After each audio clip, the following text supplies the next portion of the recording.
A few weeks ago, I offered my opinion on a video as to why Max Verstappen, if he is a relatively early breaker, and we know that he is from all the graphics that are coming up on the world feed now, courtesy of F1, FOM, very good to see those.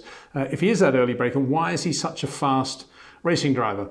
Well, I identified four key areas of his driving talent, boxes if you like, that he ticked. And I think there are only two other drivers that can tick those four boxes at the moment, and they're Charles Leclerc and Lewis Hamilton. Not necessarily in that order, of course. But watching the Hungarian Grand Prix at the weekend, it occurred to me there's another aspect of the talent of these three drivers that we kind of take for granted.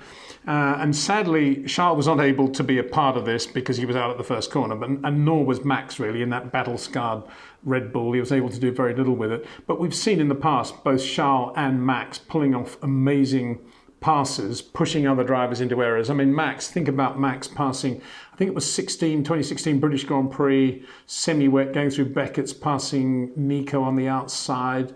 And then there was a moment, the start of the Austrian Grand Prix, probably 18, I think, when he got, I think it was Kimi in the Ferrari, and Kimi jinxed slightly coming through the left-hander towards the end of the lap, and Max was just there, zonk. And it wasn't so much the pass, it's that he was near enough to make the pass. That was the point. And I think we need now to look at the driving in the Hungarian Grand Prix of, say, Sebastian Vettel and Carlos Sainz, because there were two drivers who were very close to the cars, or as close as they could run to the cars in front of them, but unable to do anything about overtaking them, or indeed forcing that driver in front into any sort of error. They weren't able to crowd them enough. And yet Lewis Hamilton, and we got to talk about Lewis because he was the only one of the top three really in a position to do anything in Hungary. Although Lewis early in the race was saying, I've lost so much downforce following these guys. I think he was behind Mick Schumacher at the time in the Haas Ferrari. I can do nothing, there's no grip, blah, blah, blah, usual thing. What everybody was saying about following other cars around Hungary. However, whenever we saw Lewis after that, he was always as close as you can get to the car in front, hassling them, right shoulder, left shoulder, mirrors, filling everything, pushing that driver into some sort of mistake. And that manifested itself, I think, partly when he repassed Carlos Sainz later in the race, and certainly with Fernando Alonso, because Fernando was really good in defense. And as I said in the Sunday night video, I don't think the comments Lewis made at that moment about Fernando moving were particularly advisable from his perspective. But anyway, putting that to one side, what he was able to do is be a constant pressure behind Fernando, and certainly run closely enough behind Fernando in that last corner, that horseshoe right-hander, to take advantage of the DRS, and also when Fernando locked up under braking to get past. So I was thinking about that, and I was thinking, yeah, those three definitely are able to run closer than other drivers to the cars in front of them in situations on tracks where turbulence is a real issue, and most drivers are complaining about how difficult it is to overtake. And why is that? Well, I think it's for two reasons. And obviously I'm open to comments here, but this is my opinion. I think it's for two reasons. One, I think if you take a driver like Carlos Sainz, let's take Carlos, poor Carlos. I mean, he is really good in a lot of ways, but I mean, he is a classic late, long corner, by which I mean geometric apex driver, brakes in a straight line, basically, brakes very late in a straight line. Let me add that, very late in italics, very late in a straight line. And then he's turning in, seeing a geometrical apex,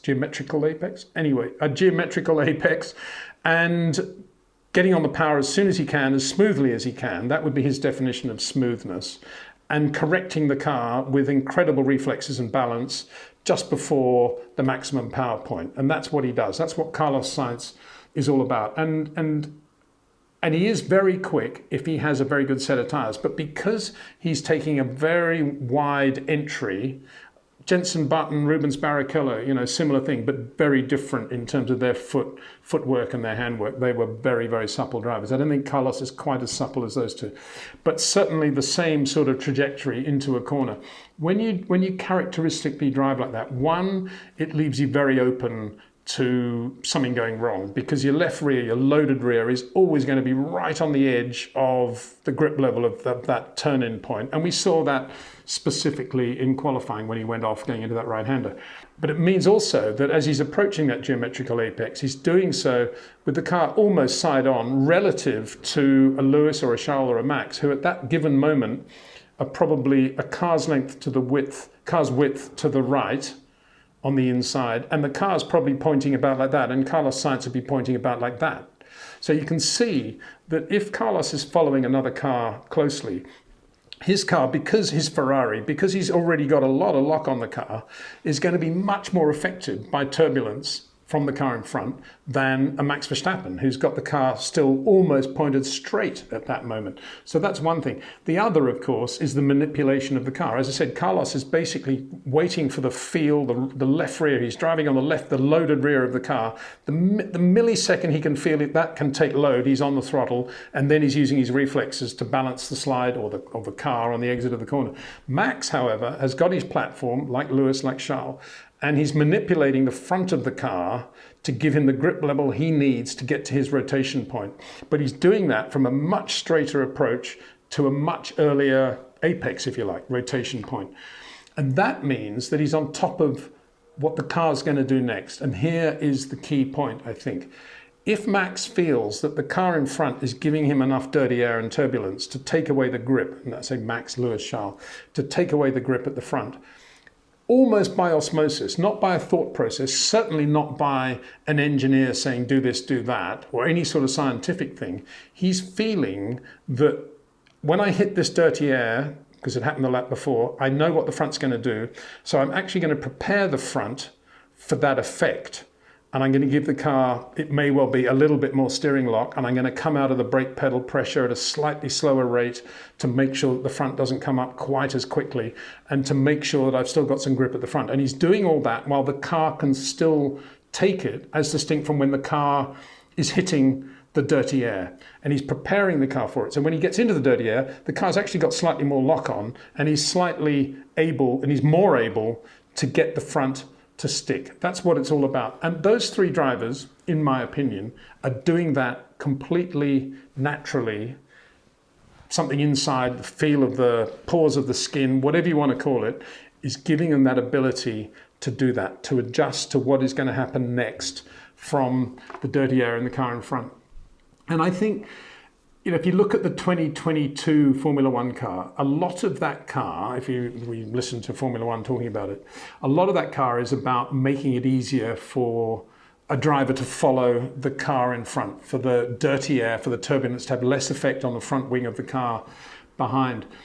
And I think, and I'd be willing to bet a lot of money on this, I think it's inconceivable that the FIA would have taken into account when they were designing and doing all these parameters, taking into account the fact that there are some drivers who are actually pretty good at following another car in dirty air, and other drivers who aren't. And I think they're taking the lowest common denominator, and they're making the car an easier car with which to follow the car in front. And that, of course, means that this incredible talent of a Max, a Charles, and a Lewis in this situation is going to be watered down a bit, because there's less they're going to be able to do in a difficult situation, because like the others, they're going to be in a car which is less affected. So that side of their talent isn't going to be as exposed as it is right now. And I think that's a bit of a shame. I think that's a little bit like, and you probably think, oh, Windsor's all banging on about the old days. But, I'm only banging on about it because it is part of a driver's talent and repertoire. And for sure, the current drivers, the current great drivers, Max, Lewis, Charles, have the ability, for example, that Stirling Moss had, which was the 61 Monaco Grand Prix, using the back markers and the traffic to put space between him and the quicker Richie Ginther Ferrari behind him. It was Stirling's ability to judge distance and feel and speed of a back marker that allowed him to position that back marker, to pass the back marker at exactly the right moment, to give him a little bit more advantage coming out of Sandovolt or wherever it was. James Hunt, similar thing, Canadian Grand Prix, I think it was 76, Patrick Depailler putting a lot of pressure on it. Might have been Jody actually. Anyway, it was a Tyrrell, I think. And James was leading, but I think he had a lot of understeer, typical James. He was quite hard on the old left front. But he used the traffic to give himself space, and he was brilliant in traffic. His judgment and his feel for when to pass, back markers. Anyway, that's all gone. As we know, that's all gone because it's now GPS. You warn your driver he's about to be lapped. He has to move over. If he doesn't move over, he gets a penalty point, this and that. That's all gone. That part of the driver's repertoire, finito. Just as manual gear changing, clutch, everything else is gone as well. But we have to accept that. That is the passage of time. And I'm going to have to accept that the 22 car will be less rewarding, if that's the right phrase, for Max, Charles and Lewis. That side of their ability, that ability to drive in dirty air better than some of the other guys, will have been diluted. One final point. I mentioned Sebastian Vettel. And he's not like Carlos Sainz in that Vettel's corners are nothing like as long as Carlos Sainz. He has a very early turn in as well. But the difference between Vettel, in my opinion, between Vettel and Charles, Lewis and Max, is that Vettel is thinking of his rotation point as he's going into the corner. He's sort of looking at this point in the middle of the corner. He doesn't really care how slow his minimum speed is. I'm sure he does, but he doesn't in terms of his body reactions. He just wants to get to that point and then just get the car rotated and get a nice straight exit. And he's really good at that, particularly if he's got a good rear end, which allows him to do that rotation and get the bite at the rear that he needs. If he doesn't, as we saw in his last year at Red Bull, and as he was struggling against Charles at Ferrari, then his system doesn't really work that well. And the problem is, when he was following Ocon in Hungary, he was doing a lot of this because that was, it's his natural line to go in quite early to the apex, turn in early, if that's the right word, keep the car straight for longer, extend the straight. Whereas Esteban Ocon, interestingly, sort of quite a wide approach. I wouldn't have said Carlos Sainz-ish, but certainly Lando Norris wide. But like Lando, Esteban has a very good feel, very good inputs, and very clear, cool head for racing. Very similar drivers, I think. But what Vettel was doing was he was going down the inside, and Ocon was seeing him, but he was just thinking, yeah, right, and just going into the corner without any problem, knowing that Sebastian wasn't going to be able to do much more, because if he had, he would have done it. Whereas if it was Max doing that, he would have been down the inside, and Ocon would have been thinking, yeah, and he's right alongside me now. I better give him a bit of room, or whatever he was thinking, or I better shut the gate. We never got to that point with Vettel. It was always just down the inside and then back away. And then, Sebastian was then feeling the dirty air, and it was making him drive with enough space to avoid it, really. And that's what we saw with Carlos Sainz. So that's that one. A big thanks to Jetcraft, their support of this channel. I'd just like to finish by recording the sad passing of Graham McRae, very, very talented New Zealand driver. I say driver engineer because he built his own cars as well. He was always really quick. He started in New Zealand with I think it was a Brabham BT21, something like that, and he was really quick in that. And I was lucky enough to see him drive for a couple of Tasman series out there in Formula 5000.